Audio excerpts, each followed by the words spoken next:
I'm Lisi Keeker, a longtime studio owner turned founder here at Studio Grow. Just a few years ago, I was building my studios the hard way.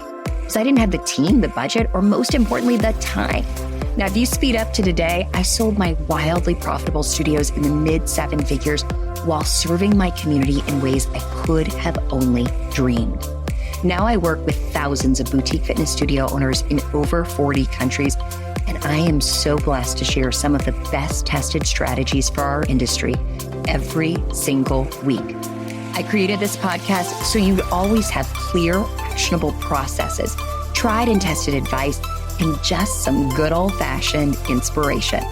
So you can take steps to grow your studio and turn it into a powerhouse empire just like I did. If you're a studio owner who's ready to impact your community and see major growth in the process, or you're prepping to become one, then you're in the right place. So let's kick this off, shall we?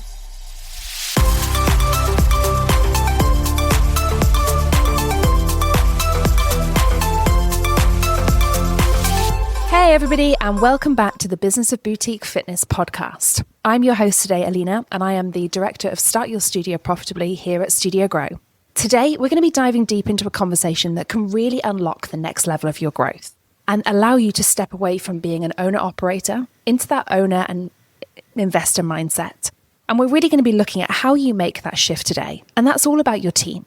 This isn't just about delegating tasks. It's about transforming the way we think, the way we operate, and the way we guide your team so that the business becomes stronger without you being involved in every single small detail. I'm also going to be walking you through the 3 phases of studio ownership: being an operator, being an owner, and being an investor. So you can identify where you're at and what needs to shift for your next stage of growth. So let's get into it. I want to start with looking at clarity.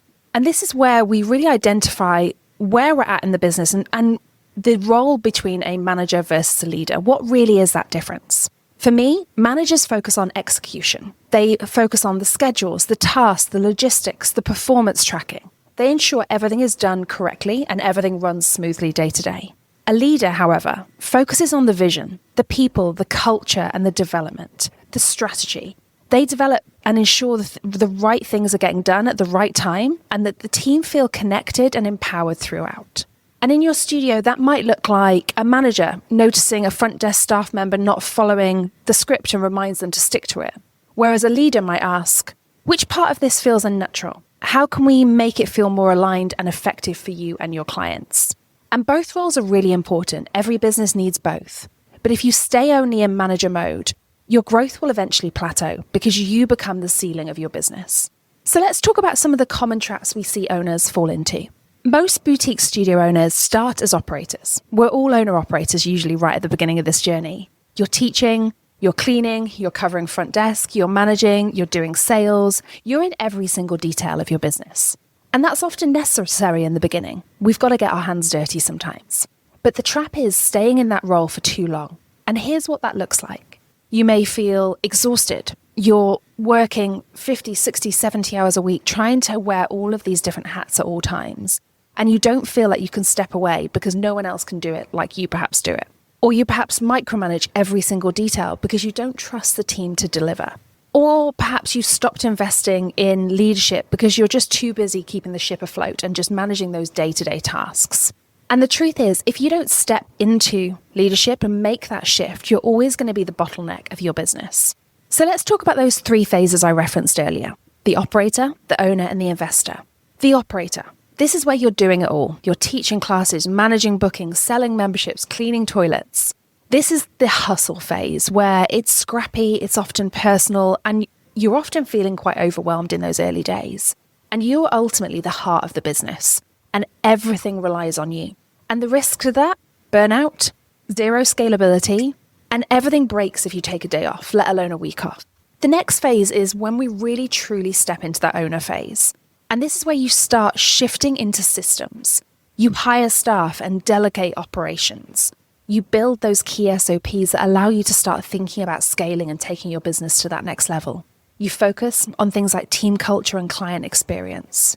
And you develop managers or team leads that can run that business in your absence. So if you take some time off, the ship continues to sail. So you're still involved at this stage, but you're no longer deep in the weeds. You have the space to lead, plan, and grow. And most importantly, you have the space to work on your business and not just in your business. And then let's look at phase 3. Phase 3 is where you step into the role as what we refer to as investor. This is where you truly step into scalability. You remove yourself from the day-to-day operations entirely. You hire a studio manager or perhaps director. You focus on growth strategies like new locations, licensing, or digital products. And you start investing into vision, partnerships, or your next business. Your systems are there in place. You've put those in place during phase 2. And these systems run the business for you, and your team runs the systems. And this is the phase where wealth and legacies start to build, not just revenue. And it's really important that when we get to this stage, we really invest in looking at what's next. So let's talk about how we make that shift. How do you actually go from being the manager to the leader? And it starts with these mindset shifts ultimately. And it's a hard one. I've been in this position where you've started a business. It's your baby. It's your heart and soul. You've put everything into it. And it's a really hard transition to take yourself from doing all those tasks to having the trust, empowering your team then to make those necessary changes to allow you to progress into that owner and then subsequently that investor role. And I think the first thing is that we have to stop solving problems alone and instead invite your team to find the solutions. And that's a real shift in the language we use, the way in which we communicate.